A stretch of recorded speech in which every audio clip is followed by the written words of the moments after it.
본 영상은 공익 목적으로 제작되었음을 알려드리며 방송이 원활하지 않더라도 많은 양해 부탁드리겠습니다. 아울러 궁금한 사항이 있으시면 카카오톡 1:1 채팅 혹은 영상 아래 문의해 주시면 되겠습니다. 안녕하세요. 저 또 다시 왔습니다. 반갑습니다. 자, 오늘 두 번째 시간으로요. 우리 지난 시간에 했던 한국치매예방협회에서 뇌 건강에 도움이 되는 그런 인지, 학습지, 기억력 향상시킬 수 있는 학습지 다시 여러분들과 함께 두 번째 시간 해보도록 하겠습니다. 자, 지난 시간에 우리가 7페이지까지 했습니다. 그럼 두 번째 시간 오늘은 8페이지부터 시작해 보도록 하겠습니다. 자, 다 같이 8쪽 펴보실까요?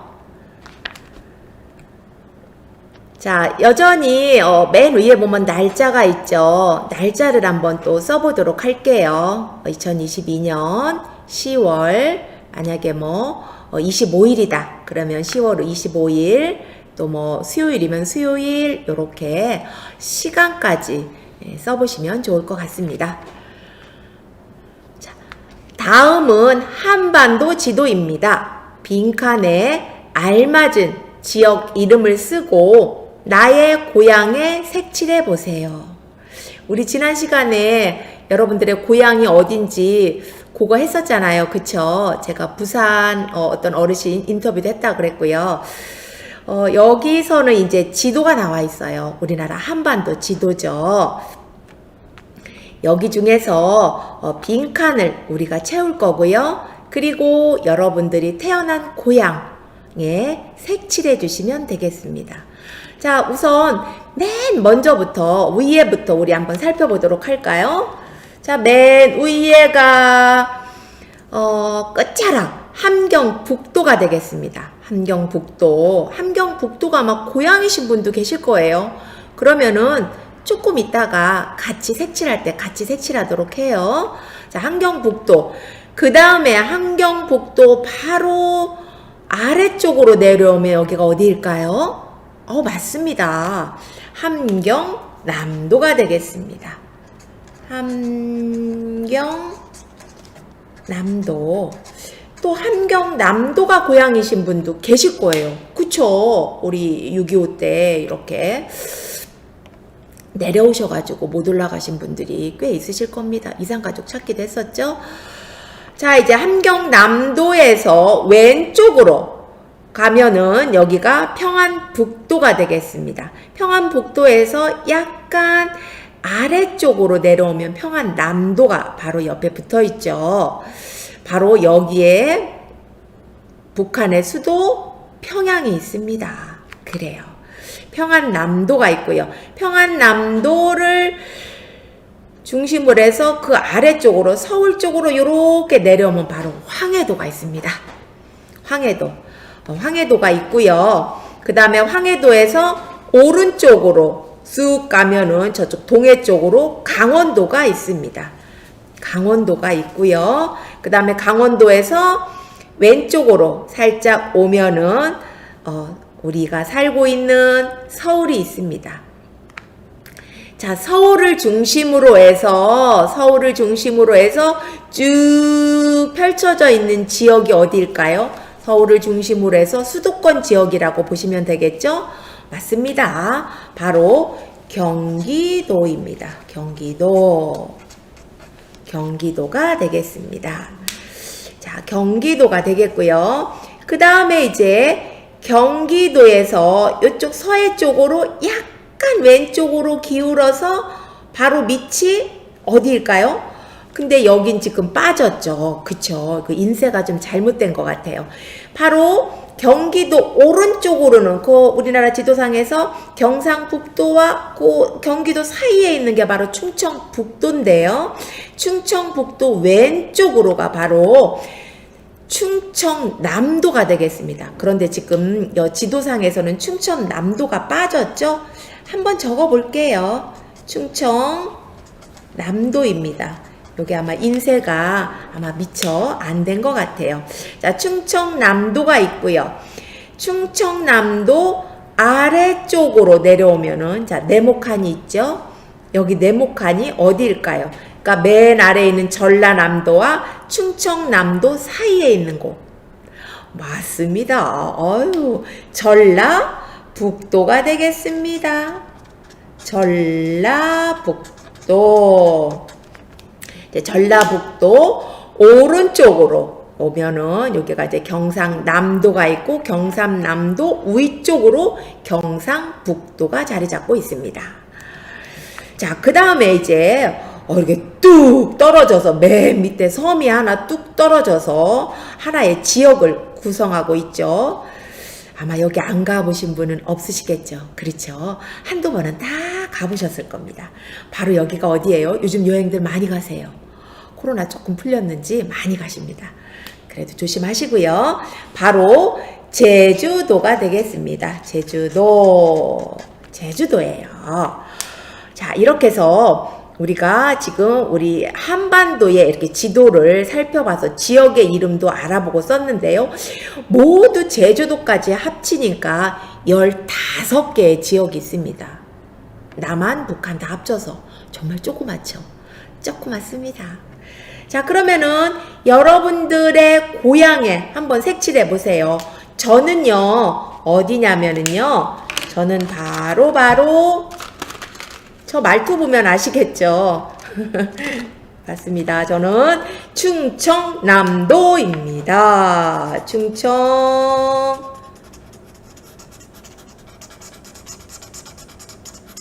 저의 고향은 충청남도입니다. 이렇게. 자, 이렇게 색칠하면 내가 여기서 태어났고 자랐구나. 이렇게 또 보실 수 있잖아요. 그래요. 잘하셨습니다.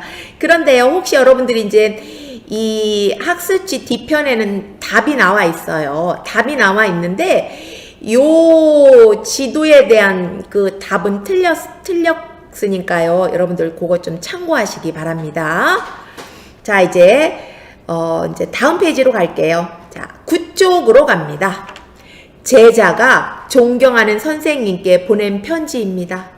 내용을 잘 기억하여 아래 물음에 답하세요. 자, 제가 읽어볼게요. 존경하는 선생님께 스승의 날을 맞이하여 편지로 그동안의 감사한 마음을 전합니다.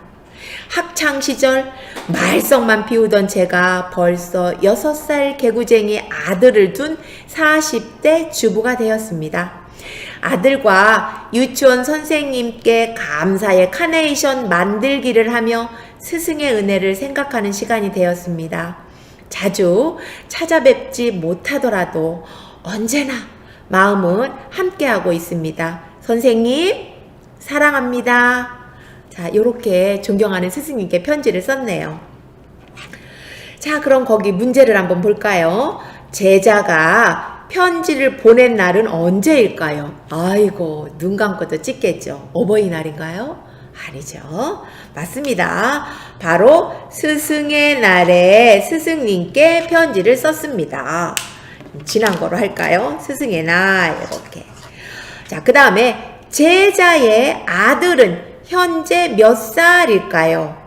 자, 거기 두 번째 줄에 보면은 제가 벌써 6살 개구쟁이 아들을 뒀다고 그랬네요. 그래요. 맞아요. 3번 6살이 되겠습니다. 아, 요런 거는 아주 무난히 잘 하실 수 있으시죠? 그래요. 이렇게 해서 저도 한번 존경하는 스승님께 편지 한번 써야 될 것 같습니다. 자, 이제 넘어갈게요. 자, 10쪽으로 갑니다. 자, 10쪽이에요. 이제 여기 보면은 다음은 생활정보 서비스 번호에 대한 안내입니다. 각 내용에 맞는 번호를 쓰고 암기해 보세요 라고 적혀 있어요. 자, 그런데 우리가 생활정보 서비스에 대해서 여러분들은 많이 알고 계실까요? 요런 거는 다수 몇 개 알아두면 우리가 일상생활 하는데 많은 도움이 될 것 같습니다. 자, 그럼 생활정보 서비스 번호 첫 번째 볼게요. 거기 보면 일기예보 안내가 있습니다. 일기예보 안내. 날씨에 대해서, 날씨가 어떻게 되지? 물론 요즘 이제 검색하면 다 나오긴 하지만요. 그래도 내가 좀 더 다음 달 혹은 다음 주 날씨에 대해서 알아보고 싶다 할 때는 어디로 연락하냐면요. 바로 몇 번일까요? 131입니다. 131번. 한번 같이 쓸게요. 131. 자, 그 다음에 이제 옆에 질병정보 제공이에요. 바로 요거는 이제 우리 감염병 같은 거 있잖아요. 감염병 신고라든지 혹은 질병정보 요런 거에 대해서 궁금할 때 또 감염병 신고하고 싶을 때 할 수 있는 바로 번호입니다. 몇 번일까요? 잘 아실 것 같아요. 요즘 많이 떴죠. 1339입니다. 1339번. 자, 그 다음에 이제 아래쪽 왼쪽 거를 볼게요. 자, 아동학대, 노인돌봄. 자, 아동학대 있을 수 없는 일이죠. 아동학대, 노인돌봄. 요거는 사회복지 서비스에 들어가요. 우리 사랑의 전화 같은 것도 하잖아요. 그런 거. 여기에 대한 안내 전화는 여러분들 다 알고 계실 것 같은데요. 바로 몇 번? 129번입니다. 129번. 맞아요. 자, 그 다음에 옆에 정전, 전기, 고장 신고.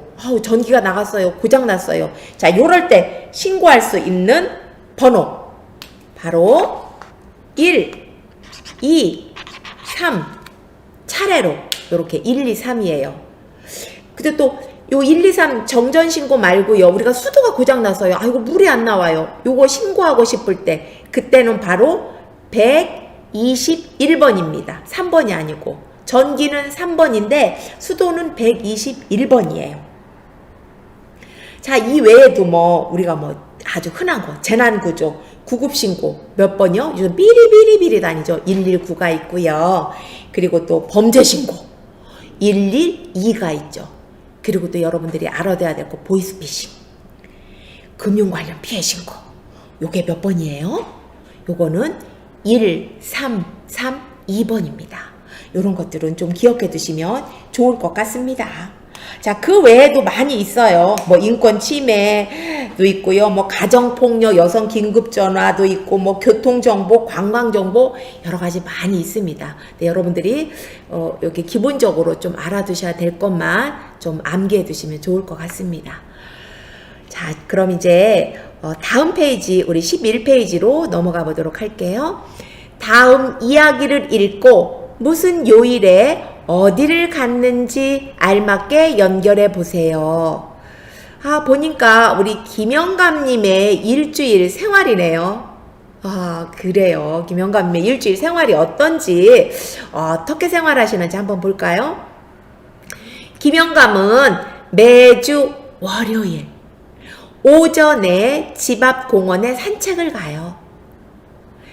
그리고 이번 주 목요일은 고용노동센터에서 직업훈련 수업을 받았어요. 멋진데요? 그 다음에 목요일에 고용노동 갔고 그 이틀 후에는 옆집 박영감의 저녁 초대로 즐거운 저녁 시간을 보냈어요. 일요일에는 마트에 가서 그 다음 주 먹을 식재료를 구입했어요. 화요일은 복지관에 가서 보드게임 수업을 했어요. 일주일이 아주 바쁘게 사시네요. 바로 이런 생활입니다. 규칙적인 생활, 적극적인 활동. 이거 아주 좋습니다. 자, 그럼 어디 한번 우리 연결해 보도록 할게요. 자, 월화 수요일은 없네요. 목토일이에요. 자, 월요일에 우리 김영감님께서 무엇을 하셨나요? 연결해 보세요. 맞습니다. 오전에 공원에 산책 가셨죠. 자, 그 다음에 화요일에 우리 김영감님이 무엇을 하셨을까요? 맞아요. 맨 아래줄에 보면 복지관에 가서 보드게임 수업을 하셨대요. 어우, 멋지시죠? 자, 복지관 이렇게 연결하시고, 그 다음에 목요일에는, 수요일에는 아마 집에서 그냥 쉬신 모양이에요. 그쵸? 하루는 쉬는 게 좋죠. 자, 목요일에는 우리 김영감님이 무엇을 하셨죠? 목요일. 맞습니다. 고용노동센터에 가서 직업 훈련을 받으셨대요. 자, 그 다음에 이제 토요일. 목요일 다음 이틀 후이라고 그랬잖아요. 맞아요. 토요일에 옆집 박영감님의 저녁 초대를 받았다고 그랬죠. 그리고 일요일에는 마트에 가서 장을 보셨습니다. 아, 그래요. 참, 이렇게 생활하시는 거 보니까요. 절대로 우리 김영감님에게는 치매가 절대로 접근을 못할 것 같습니다. 그래요. 자, 여러분들도 한번 생각해 보세요. 월요일부터 내가 월요일은 어디 가고 어떻게 하는지 쭉 한번 써보고 나열해 보시기 바랍니다. 자, 넘어갈게요. 이제 12쪽으로 넘어갑니다. 12쪽. 우리나라 역사 속에 우인을 기억하며 이름을 써보세요. 역사 속의 우인을 기억해서 이름을 쓰라고 되어 있네요. 자, 첫 번째 봅니다. 조선을 건국한 조선 왕조의 창업 군주. 누구실까요? 아우, 벌써 다들 이름이 나오셨죠? 맞습니다. 드라마에도 많이 나왔죠? 바로 이성계예요. 이 계자가 헷갈리거든요. 여입니다. 이성계입니다. 맞습니다. 이성계. 자, 조선의 제1대 왕이죠. 태조 이성계라고 그러죠.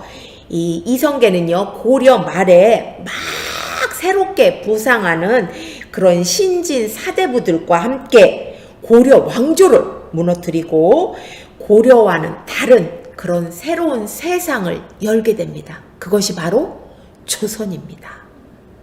처음에는 이성계도 고려라는 그 국호를 쓰다가 나중에는 이제 조선으로 바꾸게 되십니다. 그쵸? 조선으로 바꾸죠. 그 이성계는 고려의 귀족 가문의 출신이 아니에요. 이분은 그 변방의 그 신흥 세력 집안의 둘째 아들입니다. 아주 어려서부터 총명하고 담대하고 특히 아주 활솜씨가 특출났다고 합니다. 이 이성계는요, 부인이 몇 명 있었을까요? 부인이 6명 계셨습니다. 6명 있었고요. 자녀는 8남 5녀. 그러니 자녀가 그렇게 많으니 싸움이 일어날까요? 안 일어날까요? 당연히 일어나죠. 그래서 이 왕의 계승권을 둘러싼 왕자들의 싸움이 치열했습니다. 그래서 결국에는 첫 번째 부인인 이방과한테 이방과가 정종이죠. 왕위를 물려주고 이제 상황으로 물러나시는 그런 상황이 벌어지죠. 그래요. 이렇게 바로 조선을 건국한 조선 왕조의 창업 군주 이성계였습니다. 자, 두 번째, 18세기 조선 후기의 풍속 화가로 신윤복과 함께 아주 조선시대 통틀어서 유일무이한 화가라고 할 수 있는 분. 대표 작품 씨름이잖아요. 누구죠? 맞습니다.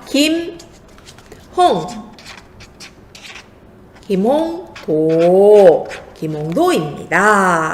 맞습니다. 씨름 하면 김홍도. 자, 풍속화를 많이 그리셨죠. 자, 김홍도의 출생은 현재 경기도 안산 단원에서 태어나셨습니다. 이분은요, 그때 당시에 오래 사신 것 같아요. 61세까지 사셨대요. 그러면 조선시대 때 꽤 오래 사신 거죠. 김홍도는 영조, 정조 때 활약을 많이 하신 분이에요.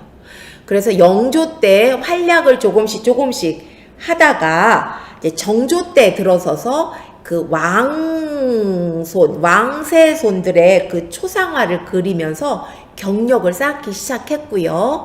거기에 이제 정조가 본인의 초상화를 그려달라 이래가지고 정조의 초상화를 그리신 분입니다. 특히 김홍도는 정조가 아주 아끼고 사랑했다고 합니다. 그래서 이 김홍도의 스승 김응환이라는 또 화가가 계신데요. 그 두 분한테 일본에 건너가서 일본 지도를 그려오라는 그런 국가 기밀의 밀명을 내렸는데요. 김홍도 스승이 병환으로 돌아가시고 김홍도 혼자서 일본으로 넘어가서 일본의 지도를 그려가지고 왔다고 합니다. 대단하시죠? 그래서 이렇게 그때 당시에는 이런 게 국가 기밀이잖아요. 이렇게 국가 기밀을 김홍도에게 맡길 정도로 정조가 아주 아끼고 총애한 사람이 바로 김홍도라고 합니다.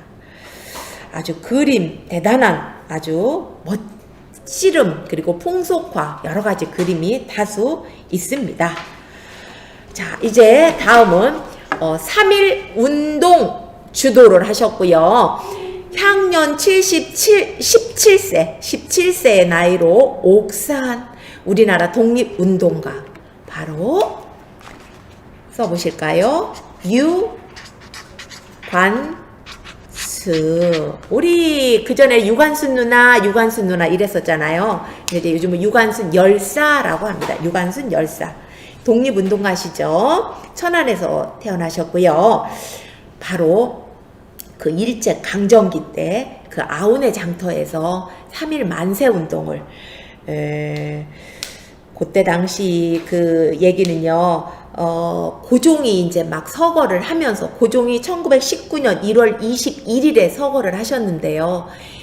이 유관순이 그때 당시에 고등학교, 지금 현재 고등학교예요. 이화학당에서 공부하고 바로 이제 고등학교로 들어가서 1학년을 다니게 됐는데요. 그때 이제는 고종이 서거하면서 이 유관순이 같이 함께 그 조국 독립을 기원하는 그런 기도의 회원으로 활동을 하면서 학생들이 이 유관순을 포함해서 그 여러 명의 결사대를 한 그 학생들이 자진해서 상복으로 옷을 갈아입고 그리고 기숙사를 빠져나와서 대한문 앞에서 통곡을 크게 망곡을 한 뒤 그 다음에 남대문으로 향하는 그 만세운동 시위대에 합류를 합니다. 거기에서 군중들에게 태극기도 나눠주면서 앞장서서 3.1 만세운동을 외치다가 거기서 체포가 됩니다. 이 유관순 열사는요, 이제 체포가 돼서 이제 약 1년 6개월 정도 옥살이를 하시는데요.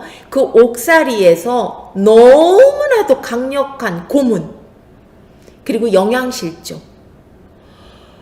그 기록에 보면은요, 그 고문이 너무 고돼가지고요, 그 방광이 파열됐대요. 방광 파열로 옥에서 돌아가시게 됩니다. 그래서 옥사하십니다. 방광 파열로. 그때가 유관순 열사의 나이가 18세입니다. 그래요. 2019년도에 건국 훈장 대한민국 장에 추서가 됩니다. 자, 근데 다음 갈게요. 이토 히로부미를 사살하고 순국한 우리나라 독립운동가. 이것도 또 유명하죠. 바로 안중근 의사이십니다. 역시 독립운동가시고요. 이토 히로부미 아주 유명하죠.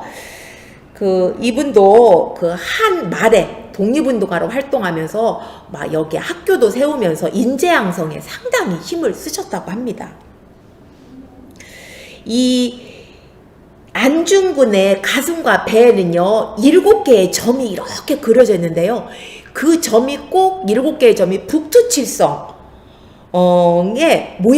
모양으로 그려져 있대요. 그래서 그 기운을 받아 태어났다 해서 그 안중근의 아명을 응칠이라고도 했다 합니다. 역시 말타기 산약에 특출을 났고요. 요 안중근 열사는요, 이제는 만주 하얼빈 역에 그 이토 히로부미가 옵니다. 이토 히로부미가 러시아군의 군례를 받기 위해서 하얼빈 역으로 오는데 이때 안중근 의사가 일본인으로 가장을 합니다. 일본인으로 가장을 해서 하얼빈 역에 와서 이토 히로부미가 러시아군들의 그러니까 점우라고 그러겠죠. 이렇게 단상에 서서 탁 이렇게 하고 있을 때 바로 권총으로 빵 이렇게 해서 그 자리에서 이토부미를 사살하고 그 외에 이토 히로부미 옆에 있던 일본의 간부 3명에게도 중상을 입혔다고 합니다. 그러고선 바로 그 자리에서 이제 러시아군에게 체포가 되고 이제 러시아군이 다시 이제 일본 헌병에게 넘깁니다. 그렇게 해서 형무소로 가셨다가 재판에서 사형을 집행받게 됩니다. 여전히 안중근 의사도 대한민국 장에 추서가 됩니다.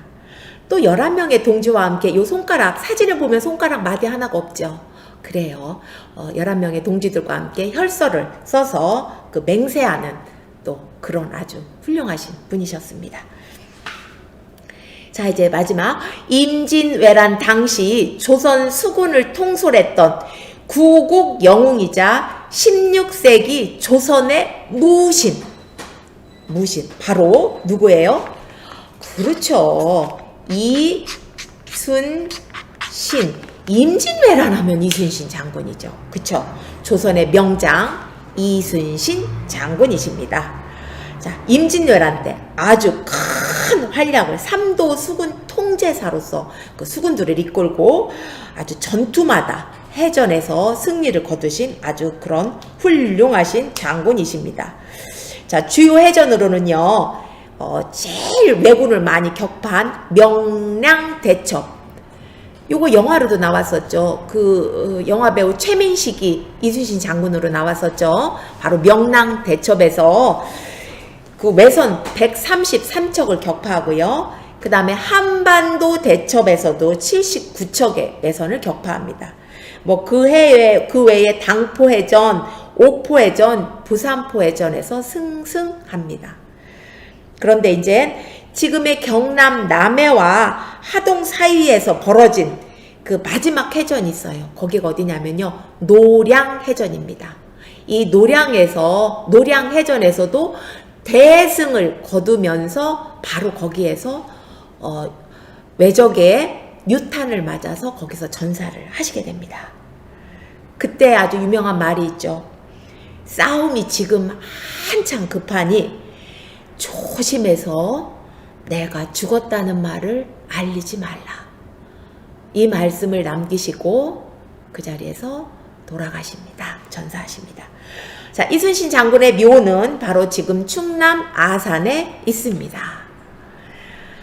자, 이렇게 해서 이제 역사 속의 우인들을 알아봤고요. 다음 이제 13페이지로 이제 두 번째 시간 마지막 페이지가 되겠습니다. 자, 13페이지로 넘어갑니다.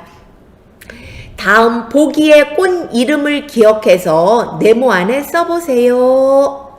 자, 보기 첫 번째 튤립이에요. 튤립, 꽃이 빨간 튤립 꽃이네요.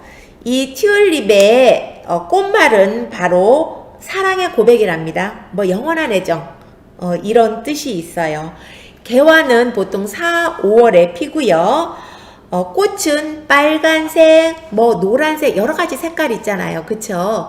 그리고 요즘은 관광지 같은 데 가면 튤립 축제 봄에 한창들 하고 막 사진들 찍고 그러시더라고요. 네, 튤립이고요. 그 다음에 두 번째는 해바라기입니다. 해바라기 꽃말은 자존심이래요. 특히 해바라기 하면 우리 생명과 행운의 상징으로 여겨지잖아요. 우리나라에서는 특히 해바라기 하면 돈 들어온다고 그래서 인기가 참 좋죠. 그래서 벽지로도 많이 사용하고 또 현관 앞에 이렇게 놔서 돈 많이 들어오라고 재물은 있으라고 그렇게 놓기도 합니다. 그런 용도로 씁니다. 해바라기 요건 씨로도 또 먹을 수 있죠.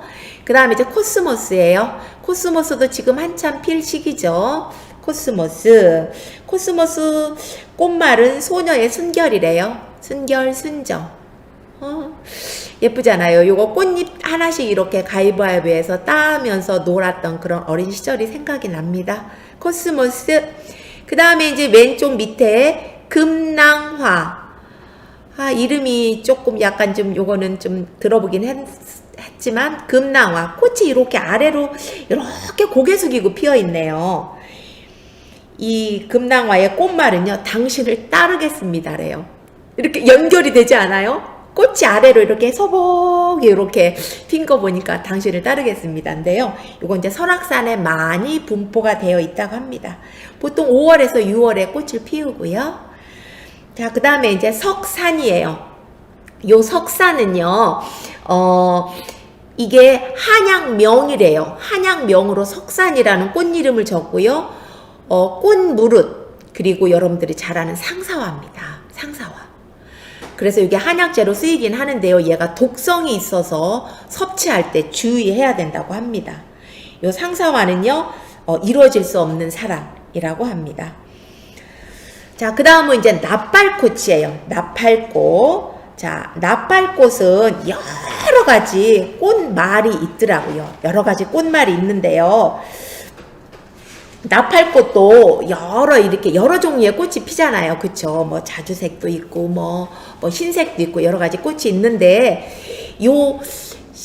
제가 잠깐 요 나팔꽃에 얽힌 에피소드 하나, 재밌는 얘기 하나 해드릴게요. 한번 들어보세요. 이 나팔꽃의 꽃말이요, 일편단심 사랑이라는 꽃말이 있어요. 일편단심 사랑.